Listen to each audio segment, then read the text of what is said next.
Le NMO, donc c'est une maladie qui a quand même des caractéristiques assez importantes.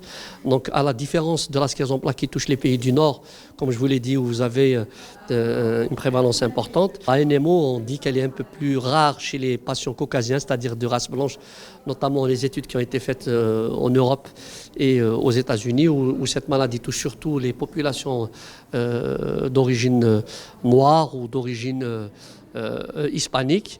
Et on pense que pour les pays comme les nôtres, puisqu'on a quelques données sur les Maghrébins vivant en Europe, on dit que le spectre NMO ou les AQP4 principalement, c'est 1% des CEP.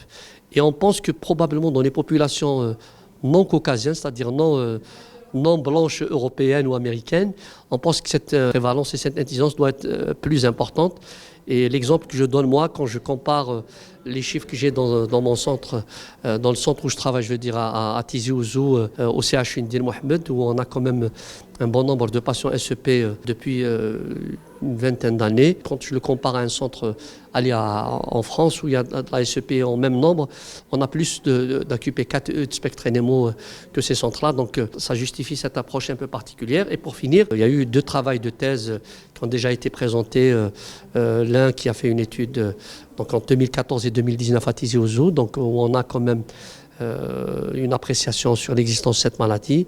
Et le deuxième travail a concerné les neuropathies optiques avec ce spectre NMO, que ce soit pour les AQP4 ou pour les MOG à Annaba. Et je pense qu'il y a d'autres travaux qui vont arriver.